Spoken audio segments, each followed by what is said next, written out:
गरीब कितने हैं देश में सुधांशु? पैमाना क्या है गरीबी का? देखिए, अभी नीति आयोग ने जो रिपोर्ट बताई है उसने कहा है कि अभी 13 करोड़ लोग गरीबी की रेखा से बाहर हुए हैं और अब जो अनेक एजेंसियों के डाटा के अनुसार जिसे एक्सट्रीम पॉवर्टी कहते हैं उसमें लगभग 1% ही जनसंख्या रह गई है जिसको एक्सट्रीम पॉवर्टी कहते हैं। अब आप बताइए, खर्च के हिसाब से गरीबी का पैमाना था 2017-18 में जो आंकड़े आए आपने दबा दिए। आंकड़े क्यों नहीं आ रहे? आपने एक नया पैमाना खड़ा कर दिया।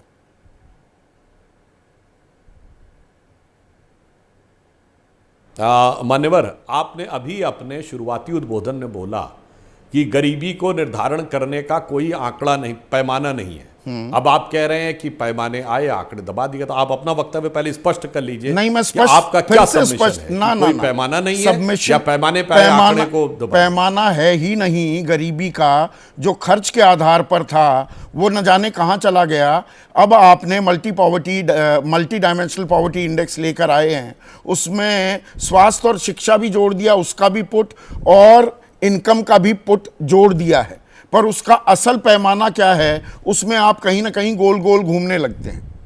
इसलिए यह सवाल। हाँ, मैं बात बता रहा हूं।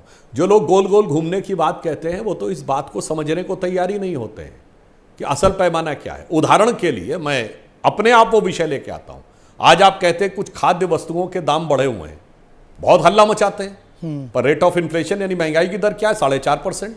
2013 में 13% थी। इसका मतलब यदि 4 चीजों के दाम बढ़े हैं तो 14 चीजें ऐसी भी है जिनके दाम बहुत नियंत्रित हैं और जीवन में हमें हर चीज की जरूरत होती है। अच्छा, जो आपने जैसे हमें जरूरत होती है सुधांशु, जैसे हमें जरूरत होती है पेट्रोल डीजल की। बहुत हुई पेट्रोल की मार। अब की बार मोदी सरकार 3 रुपए 58 पैसे जो एक्साइज ड्यूटी डीजल पर होती थी, 9.5 रुपए जो पेट्रोल पर होती थी, आपने लगातार 16 बार बढ़ाकर उसे 32 रुपए 80 पैसे और 31 रुपए 90 पैसे तक आप ले गए। और वो पेट्रोल के दाम और डीजल के दाम 90 से 110 के बीच में झूल रहे हैं। जो 400 रुपए का गैस का सिलेंडर था वो 1150 रुपए पर मिल रहा है। जो सरसों का तेल कभी 40-50 रुपए पर था, 200 रुपए भी पार कर गया। ये वन ऑफ ही है या सालों से इस बात को भुगत रहा है आम आदमी? संदीप जी, मैं जवाब दे दूं, आपको जवाब दे दूं। ये जो आपने कहा कि हमने 30-32 रुपए कर दिया, आपने, वो आपका मतलब कौन है? राज्य सरकारें 32 रुपए नहीं लेती क्या? बोलिए, सच सच बोलिए ना। एक्साइज नहीं लेती हैं राज्य सरकारें, वो राज्य बात सरकारें लेती 32 रुपए लेती हैं जी नहीं, एक्साइज आपने लिया, सिर्फ केंद्र सरकार ने जो लिया वो आंकड़ा दिया मैंने। मान्यवर, मैं वही कह रहा हूं। इसीलिए किसी राज्य सरकार ने जीएसटी, पेट्रोलियम में जीएसटी को नहीं आने दिया। क्यों नहीं आने दिया? क्यों? पेट्रोलियम एक ही प्रोडक्ट है जिसका देश के अलग अलग इलाकों में अलग अलग, ज्यादा राज्यों में विपक्ष की सरकार है कि बीजेपी की सरकार है? क्यों होता है? जीएसटी में क्यों नहीं लेकर आ जाते? जीएसटी में क्यों नहीं लेकर आ जाते? जीएसटी में मेजॉरिटी किसकी है? मान्यवर, आप प्रबुद्ध पत्रकार हैं, शायद आपसे चूक हो रही है। जीएसटी में सर्वसम्मत से निर्णय होता है, मेजॉरिटी से नहीं होता है। सारे राज्य तैयार होने चाहिए, क्योंकि हम ये नहीं कर सकते कि अगर 4 राज्य हैं तो 4 राज्य नहीं। ये नियम है, ये ओ की बात नहीं है, ये जीएसटी का प्रतिपादित नियम है। और हमने 2 बार अपनी एक्साइज ड्यूटी कम की है। केंद्र ने भी, भाजपा शासित राज्य, तो ये सभी राज्य सरकारों की। एक मिनट सुधांशु, एक मिनट, एक आप राज्यसभा सांसद, पूरी बात कर लो जो आपने। नहीं, इसमें एक इंटरप्शन जरूरी है, पूरा जरूरी है। पूरा कर लो अपनी बात। आप राज्यसभा के मान्यवर सुनिए, आपने एक बात, संदीप जी, एक बात मैं पूरी कर लूं पहले, पूरी पेट्रोल। मान्यवर, आप एक गैस पे बहुत गलत बात बोल गए। 450 का सिलेंडर कभी नहीं था। अच्छा, वो सब्सिडाइज सिलेंडर की बात कर रहे हैं, जो 2014 में खत्म हो गई सब्सिडी। हाँ, तो 2014 में 400 का था ना, जाके देखिए, तो जनवरी 2014 में। सुनिए, मैं कह रहा हूं अरे भाई, आप बात पूरी होने दीजिए। ओपन मार्केट में 1241 रुपए का सिलेंडर था। 6 सब्सिडी के सिलेंडर मिलते थे, वो 450 आप बोल रहे हैं। और सब्सिडी की व्यवस्था कांग्रेस के द्वारा स्थापित 1 जनवरी 1995 के WTO एग्रीमेंट के तहत डीजल पर 2010 में और गैस के ऊपर 2014 में समाप्त हो गई भाई।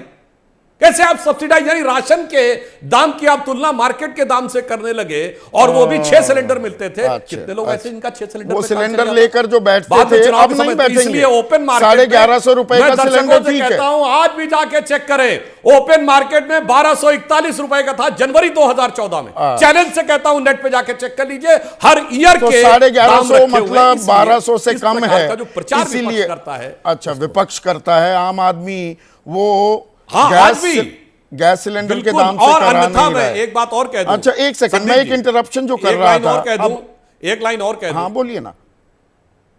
हाँ बताइए, अब बताइए। अच्छा कर लीजिए आप। मैं एक लाइन और पूरी कर दूं। चूंकि हमारे विपक्षी दल के नेता बहुत जलवे से विदेश में जाके हमें बहुत ज्ञान देते हैं, तो मैं विनम्रता से कहता हूं G7 और G20 कंट्री में एक देश बता दें जहां महंगाई की दर हमसे कम हो अथवा विकास की दर हमसे अधिक हो। चुनौती से पूछता हूं। पूरी दुनिया में भयंकर मंदी छाई हुई है और उस परिस्थिति में हम चला रहे, अन्यथा विदेश से जाके ज्ञान देना बंद कर दें। तब ये ना करें भारत की बात करिए। आप ज्ञान देंगे इटली, जर्मनी, ब्रिटेन और अमेरिका से जाके और थाईलैंड से जाके, और जब फंस जाएंगे वहां कहेंगे नहीं भारत की बात करो। दो में से एक तय कर लें। यहां वचन दे के जाएं कि विदेश से हम ज्ञान नहीं देंगे, या विदेश की बात है तो G7 G20 कंट्री में नाम बता के जाएं जहां महंगाई की दर हमसे कम और विकास की दर हमसे अधिक। पत्रकारिता कोई इमोशन नहीं है, ना अपना कोई ज्ञान देना है और ना कोई विचार थोपना है। पत्रकारिता क्या है? पत्रकारिता का मतलब है सही जानकारी इकट्ठा करना और तथ्य बताना। पत्रकारिता आज जितने महत्वपूर्ण दौर में है, शायद पहले नहीं थी। इस दौर से निकलने के लिए सिर्फ सच दिखाने की जरूरत है, वो सच जो आपके हित को आगे रखे। इसलिए अब रात 9 बजे प्राइम टाइम नहीं होगा, ये आपका टाइम है। जगविंदर पटियाल के साथ देखिए पब्लिक इंटरेस्ट, सोमवार से शुक्रवार रात 9 बजे सिर्फ एबीपी न्यूज पर। एबीपी न्यूज आपको रखे आगे।